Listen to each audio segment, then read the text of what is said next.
meus amores, cheguei!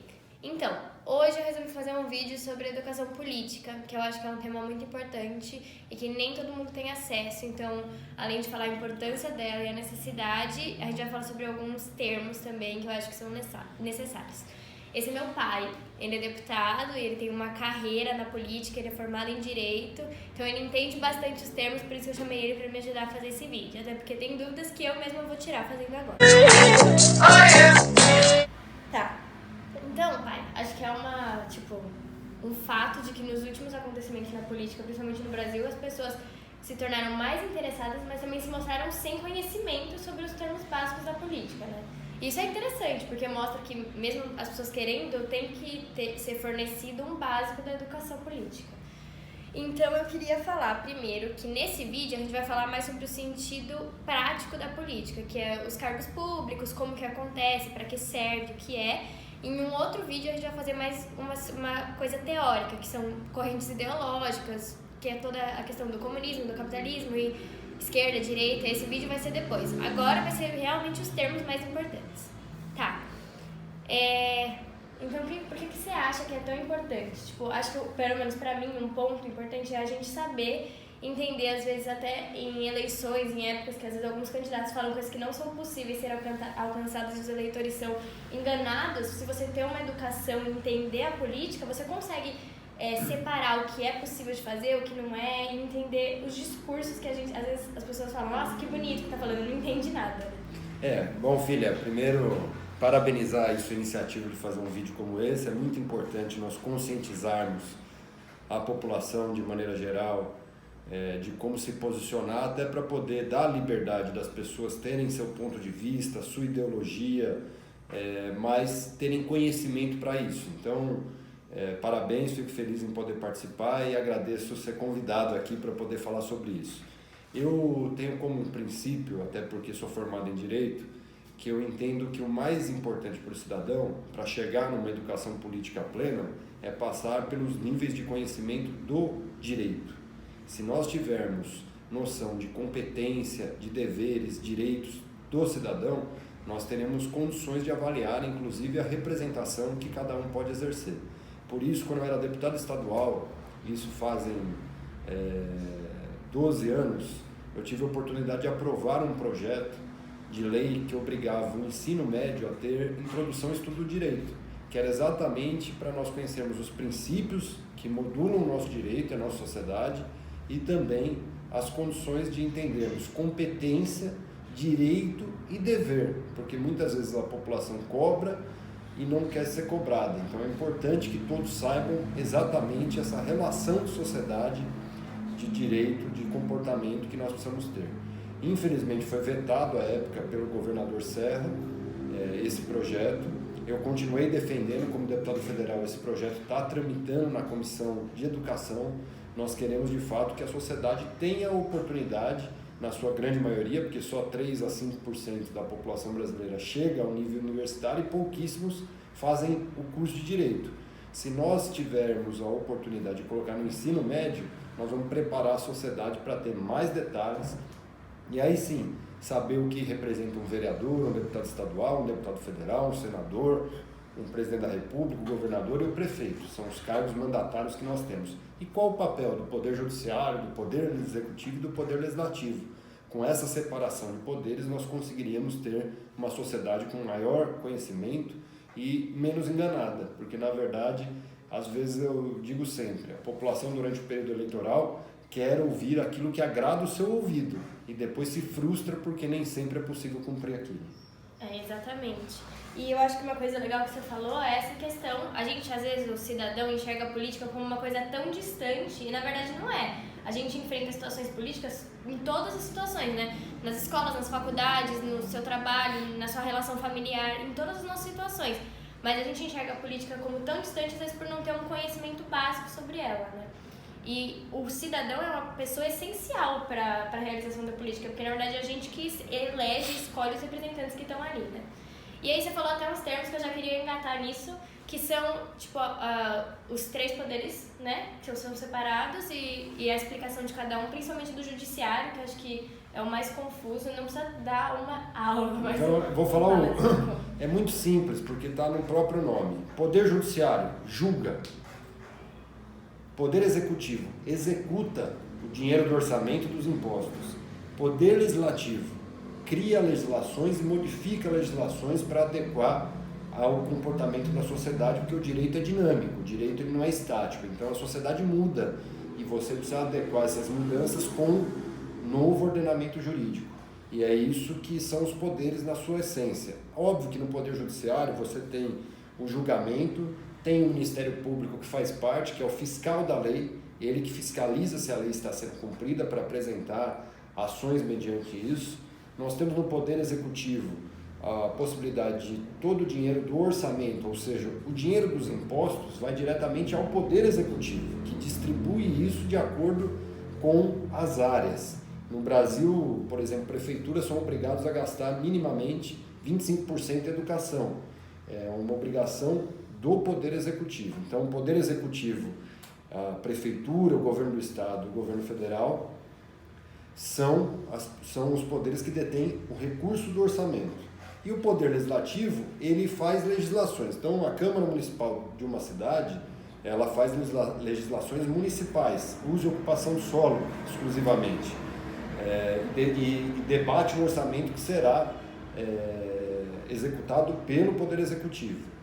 No Estado a mesma coisa, nas Assembleias Legislativas do Estado, e no âmbito federal nós temos um poder legislativo bicameral, que a gente chama. Tem o Senado e a Câmara, então as votações necessariamente precisam passar pela avaliação da Câmara, que é a composição da população, são 513 deputados, a gente chama a Câmara dos Deputados, representação da população direta. Senado, representação dos estados, cada estado tem 3. Essa é a formação dos nossos poderes no Brasil. Então, só para deixar mais claro e direto, o Poder Executivo ele vai ser composto pelo presidente, que está no âmbito da República, que vai cuidar do país inteiro, pelo governador, que está no âmbito do estado, vai cuidar do estado de São Paulo, do estado de Minas Gerais, do estado do Rio de Janeiro, e cada um com seu consequente estado. E o prefeito, que vai cuidar da cidade, do município. E todos eles são elegidos pelo cidadão. São eleitos. São eleitos pelo cidadão. E tem o legislativo. Então tem os vereadores, que é do município, os estaduais, certo? Deputados estaduais. Deputados estaduais, que vão cuidar do estado. Os federais, que como meu pai comentou, vão estar lá, que vão para Brasília semanalmente, fazem as votações consequentes do Brasil inteiro. E os senadores, que também tem esse outro âmbito do Brasil inteiro. E aí, como é que funciona? Vota primeiro na Câmara Legislativa? Não, pode ser. O sistema é bicameral. Então, a iniciativa partindo de um dos deputados, ela primeiro é votada na Câmara, depois no Senado. E a iniciativa partindo de um senador, primeiro vota no Senado, depois da Câmara. Não há como ter um projeto que seja votado apenas em uma das casas. Então, um sistema bicameral. Isso é a maior parte dos países do mundo é composto por um sistema bicameral, exatamente para que você, quando modifique ou crie uma legislação nacional, tenha um outro poder para poder fazer esse ponto de equilíbrio. Entendi. Então só é aprovada se as duas casas aprovam. Tá. E aí uma questão mais pontual que eu acho importante. Qual que é a grande diferença que o pessoal às vezes nem sabe o que é um ministro, o que é um secretário. Eles são escolhidos, né? Então, pelo que eu sei, eu não sei muito, os ministros pelo presidente, os secretários pelos prefeitos e governadores, e eles vão ajudar nos âmbitos separados, né? Por exemplo, da justiça e da educação, né? E vão cuidar mais atenciosamente dessas questões. Exclusivamente dessas questões. Na verdade, os ministros de Estado são os ministros responsáveis pela área, pelo segmento, que o presidente pode modificar. Hoje o Brasil tem 22 ministérios, então tem 22 ministros de pastas diferentes. Saúde, educação, economia, justiça, são diversas pastas. Cada ministro é responsável exclusivamente por aquele tema. Nos estados a mesma coisa, óbvio que cada estado tem as pastas de acordo com o interesse do governador, então podem ter mais, menos, tem estados que têm mais secretarias, tem estados que têm menos, e nos municípios da mesma maneira. O importante é que esses segmentos é quem responde pela área pelo qual o secretário e o ministro indicaram. Entendi. Então, espero que vocês tenham entendido. A gente falou de alguns termos mais específicos, qualquer coisa, se vocês falarem nos comentários, quiserem coisas diferentes, a gente vem aqui conversar, eu principalmente vou estudar mais sobre o assunto. E uma coisa que eu acho legal, que eu até anotei aqui, que eu vou dar uma olhadinha, porque ninguém é de ferro, né? Uma coisa que eu tava vendo, como que o cidadão que tem esse poder, que sabe essas coisas, tem esse conhecimento, ele consegue se fazer mais presente na representatividade, né? Porque o papel do cidadão na política não é só ir lá na eleição, falar, Unido Unité é esse e pronto. Ele tem outras questões, ele pode sempre mandar e-mails, procurar seu representante, Sim. falar sobre... Hoje em dia, né, eu iniciei minha carreira em 2004 como vereador em São Bernardo do Campo.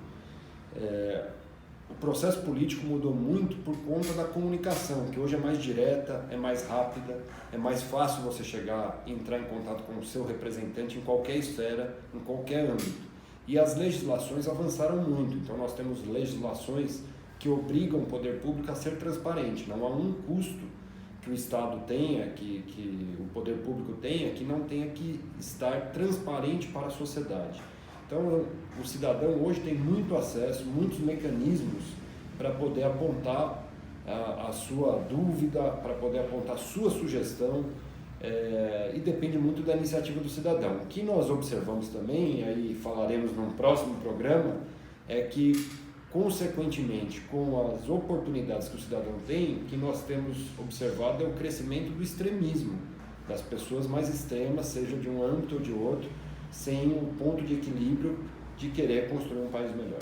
Exatamente, acho que esse é um outro ponto da importância da educação completa política, né? Você saber ter a empatia de respeitar o lado do outro, mesmo não tendo esse lado do extremismo, né? Você saber respeitar que vão ter pessoas que vão ter um lado político diferente de você, vão acreditar em uma outra maneira de realizar as coisas e saber intermediar isso para chegar no que é melhor para todo mundo. Até porque, essa fica para o próximo programa, mas meu ponto de vista é que nenhum lado é soberano. Então você tem que ter a capacidade de enxergar em todos os pontos de vistas ideológicos o que há de melhor para retribuir isso à sociedade. Exatamente.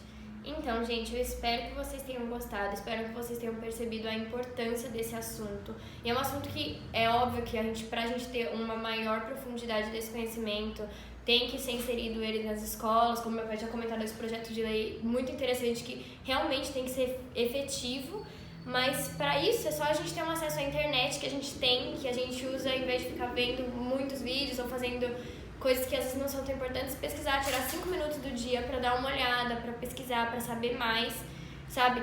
Tem os sites representativos dos governamentais. Tem sites, tem tudo lá explícito, tem tudo dizendo certinho, e é só você procurar saber. Tem muitos políticos, muitos informantes, muitas pessoas que estão fazendo vídeos sobre os assuntos, e é muito importante a gente procurar saber, porque cabe ao nosso futuro, dos nossos filhos, dos nossos netos e do nosso país, né? Então, é isso. Eu espero que vocês tenham gostado. Deixe o seu like, se inscreve no canal, ativa o sininho. Não esquece de deixar um comentário dizendo que vocês gostaram, que vocês não gostaram e assuntos que vocês querem discutir sobre esse tema de educação política ou outros assuntos políticos que a gente vai ver e vai criar novos vídeos. É isso, espero que vocês tenham gostado. Beijo!